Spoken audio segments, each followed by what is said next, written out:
आपने हया को इतनी बड़ी जिम्मेदारी देने की हामी तो भर ली है, लेकिन मुझे नहीं लगता इससे ये बात हल हो सकेगी और हम ये प्रोजेक्ट कर पाएंगे। हया के एतमाद को देखते हुए मैंने सोचा कि उसे मौका जरूर देना चाहिए। जी, ये तो आपने ठीक कहा कि हया के चेहरे पे बहुत एतमाद है। आदम भाई, आप जानते हैं हमारी जमीन के साथ दरख्शां बेगम की जमीन लगती है।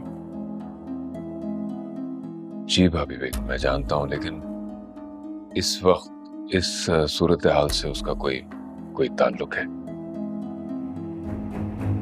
हया के एतमाद के पीछे वो अकेली नहीं है। दरख्शां बेगम और उसके बेटे का बहुत असर रसूख है उस एरिया में। आप समझ रहे हैं ना मैं क्या कह रही हूँ? जी जी।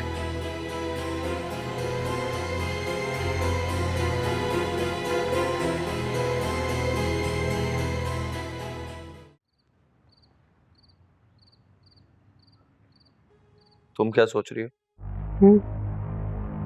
कुछ नहीं, हया ने जो बातें की हैं उसके बारे में सोच रही हूँ। जरूरत से ज्यादा ही पूरे दिमाग, अपने कद से बड़ी बड़ी बातें करती है हमेशा।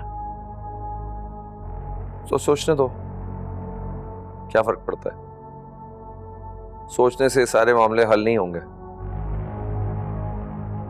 ये समझ नहीं आ रही कि जो कुछ रोहान के साथ हुआ, हया इस सब के बाद भी हर मामले में अपनी टांग अड़ा रही है। कैसे करेगी? तुम्हें हैरान होने की जरूरत नहीं है, कुछ नहीं बदलेगा। हया कुछ नहीं बदल सकेगी। बिल्कुल ऐसा ही है, लेकिन ये बात अम्मी जान को नजर नहीं आ रही। वो भी हया की हाँ में हाँ मिलाए जा रही। तो तुम्हें अम्मी जान के हाँ में हाँ मिलाने में परेशानी है? नहीं नहीं, अम्मी जान तो बहुत दूर अंदेश है ना, वो खतरे को बहुत दूर से भांप लेती है। तो फिर अम्मी को हया में कुछ नजर क्यों नहीं आ रहा?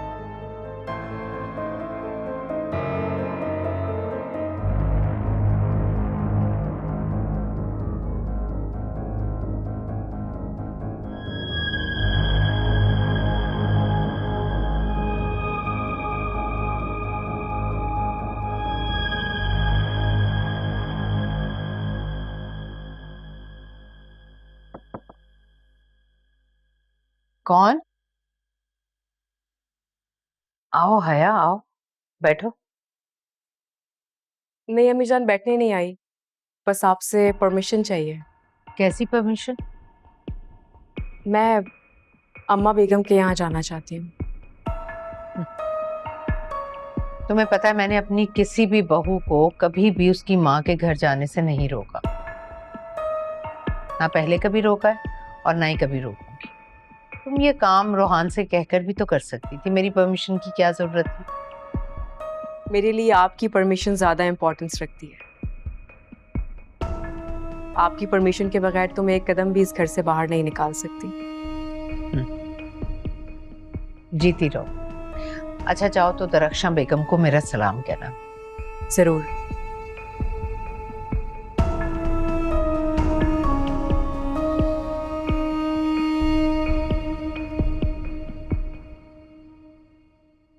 जरा अगर हया ने जिम्मेदारी ली है तो वो ये काम कर लेगी। मैं जानती हूँ ना उसे। सामा, देखो मेरी बात सुन। तुम हया को जानती हो, इस मसले की सेंसिटिविटी को नहीं जानती। जो काम हम सब मिलके नहीं कर सके वो हया कैसे कर लेगी यार? अच्छा, जैसे आपको लग रहा है ना कि ये काम बहुत जिम्मेदारी वाला है, बड़ा है, ऐसे मैं जानती हूँ हया एक रिस्पॉन्सिबल लड़की है, समझदार लड़की है, वो ये कर लेगी। चलो देख लेते, ये जो तुम्हारी गलत फहमी है ये सही साबित होती है या मेरा फैसला। देख लीजिएगा, मेरी बात पूरी होगी। चलो विल सी। अम्मी जान, रोहान पर हमले के बाद तो मैं बहुत डर गई हूँ। समझ में नहीं आ रहा हमारे इर्द गिर्द आखिर हो क्या रहा है। बेटा, अगर मुश्किल वक्त आकर गुजर जाए तो अल्लाह का बड़ा करम होता है, उसका शुक्र अदा करना चाहिए। जी अम्मी जान। आप ठीक कह रही हैं। मुझे क्यों लग रहा है कि तुम कुछ कहना चाह रही हो, कहो।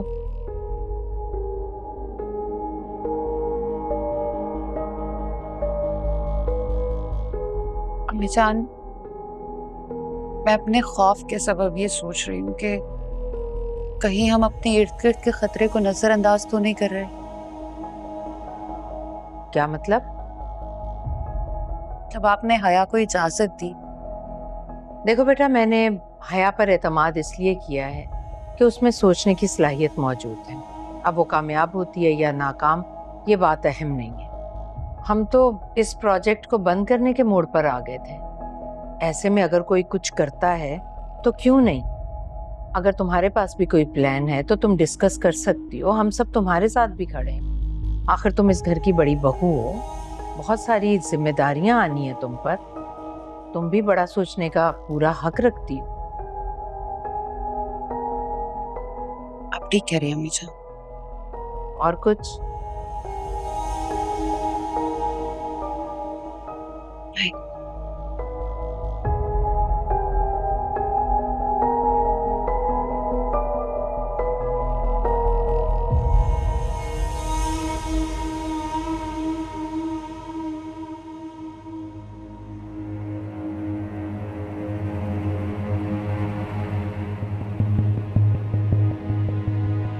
क्या हुआ?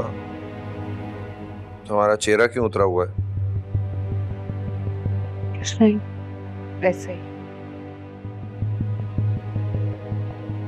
फिर भी बताओ तो क्या हुआ है? आफाक, एक बात बताएं, अच्छा सोचने वाला ज्यादा बड़ा होता है या अच्छा कर गुजरने वाला?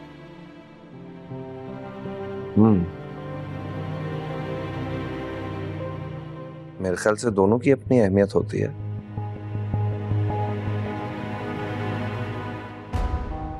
अपना मकाम होता है। लेकिन तुम ही क्यों पूछ रही हो? मुझे लग रहा है इस घर में छोटों को बड़ा बनाकर बहुत ज्यादा अहमियत दी जा रही है। और मुझे लगता है कि तुम बहुत ज्यादा तवज्जो दे रही हो इन मामलात पे। छोड़ दो इन्हें, वक्त के बहाव पे छोड़ दो। जो भी होगा सामने आ जाएगा।